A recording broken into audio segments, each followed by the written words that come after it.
You're listening to Skeptoid. I'm Brian Dunning from Skeptoid.com. What you didn't know about the Norden Bombsight. Ah, the famous Norden Bombsight. We gasp whenever we see one in the World War II wing of an aerospace museum.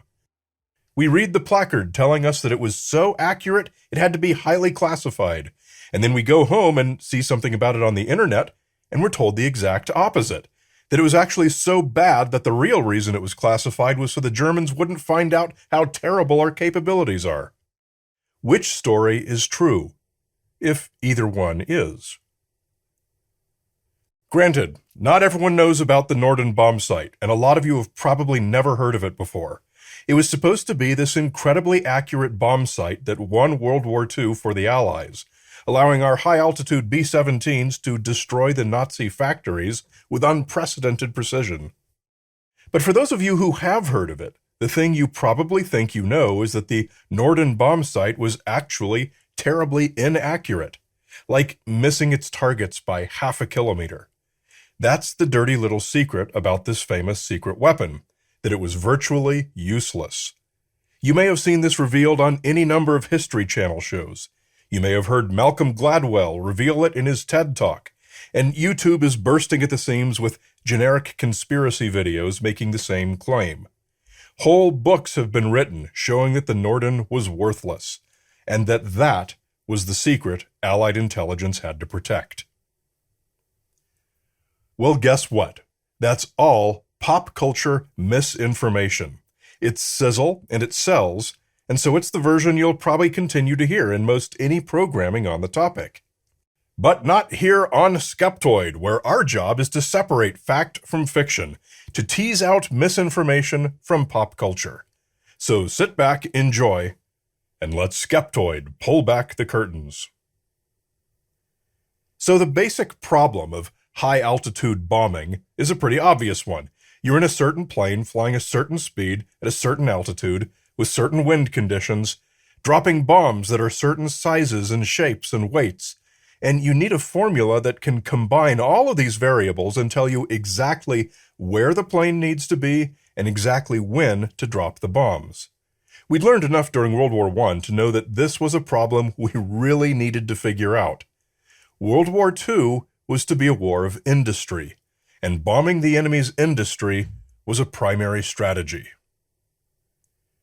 Karl Norden was a Dutch-Swiss immigrant who consulted for the U.S. military on gyroscopically stabilized systems, and was brought in 1923 to find a way to stabilize the current bomb sites.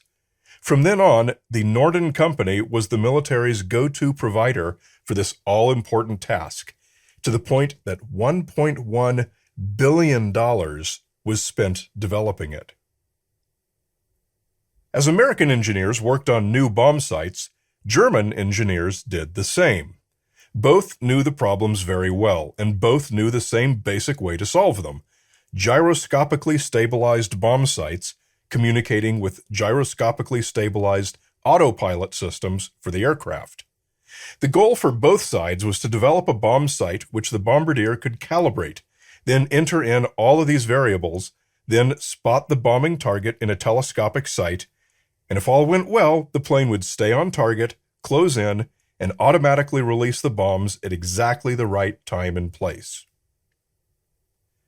The Norden bombsight is often described as the first bombsight that put all these pieces together and worked successfully. But that's not really fair.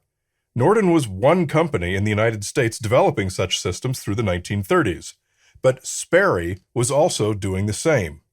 And in Germany, the Carl Zeiss company, yes, the same Carl Zeiss that makes your camera lens, was also building similar systems. And really, none of these companies were working in isolation. In the United States, the government ordered Sperry and Norden to work together to build their bomb sites to work with the Honeywell autopilot systems. This is an oversimplification of what was a decade-long arms race between these competing companies, but it's how the situation ultimately worked out.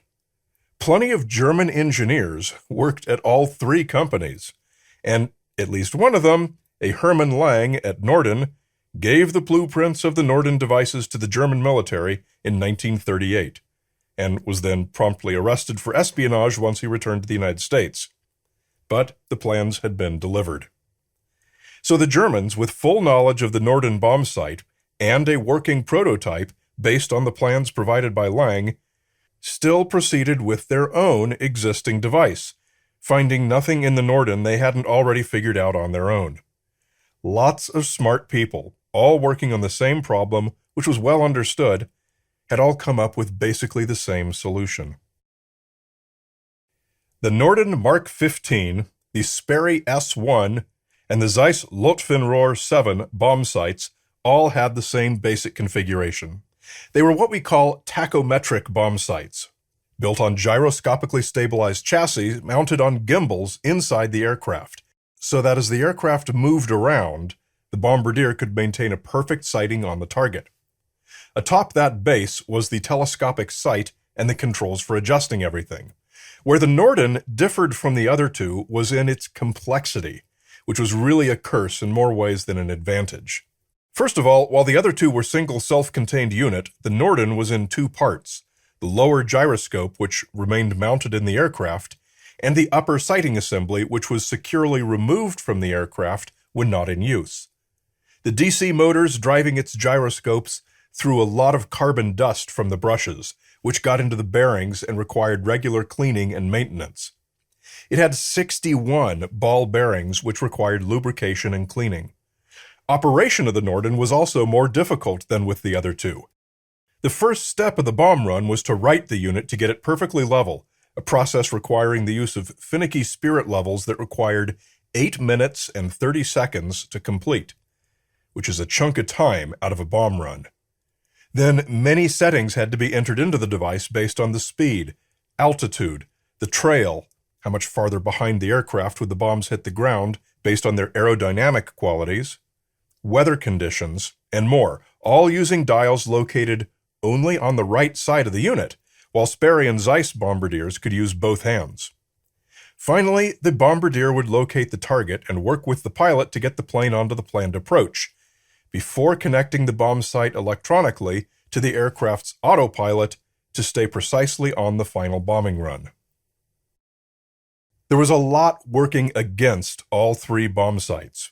First of all, planes move around a lot. They bounce and vibrate, particularly when they're in combat and potentially flying through flak or dodging it.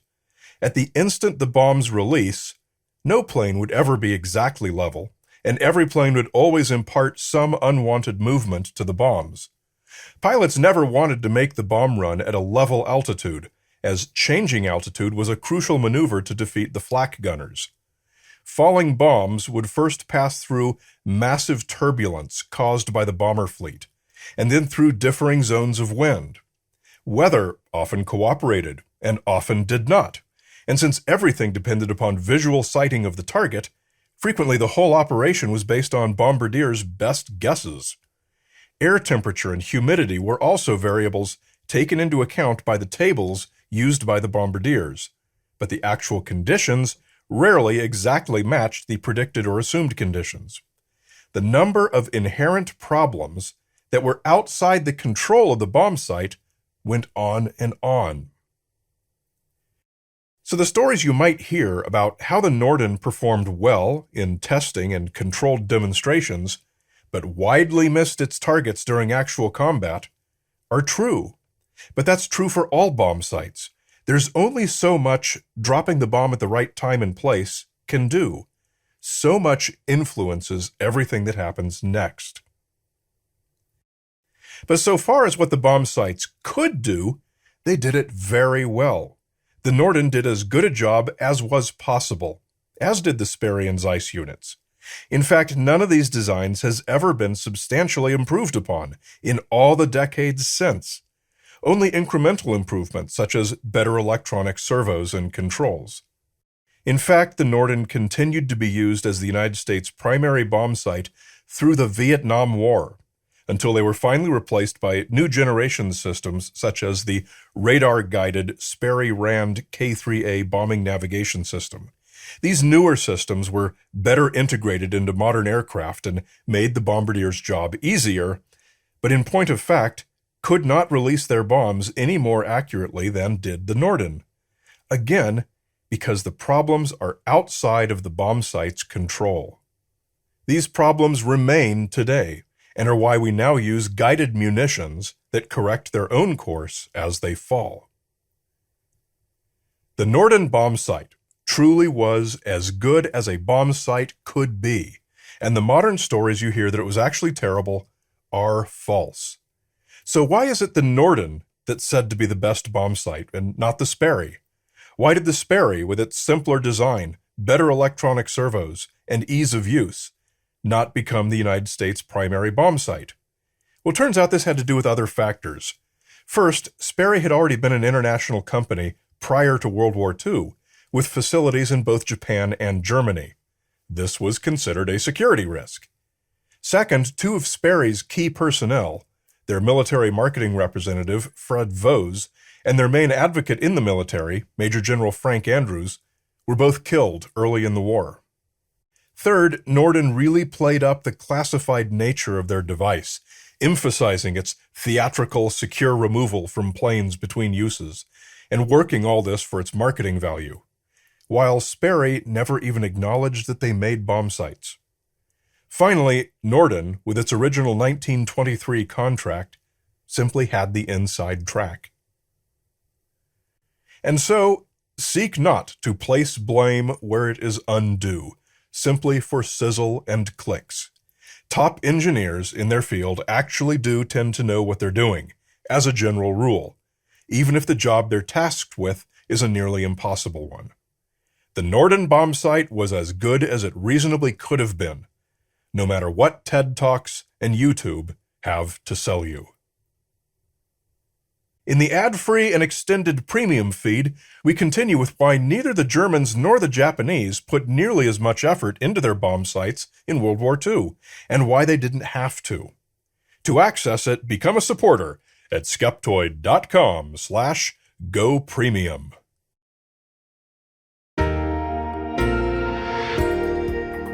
A great big Skeptoid shout-out to our premium supporters, such as Dr. Heinrich, neonatologist, Peter Raoul and Kai from Canberra, Jillian Barber with CRK, and Don W. Becoming a premium member is the best way to enjoy Skeptoid. Not only do you get a special sponsor-free podcast feed with extended content, you can also get the nifty Skeptoid USB 3.0 flash drive, preloaded with all the podcasts and movies we've ever produced.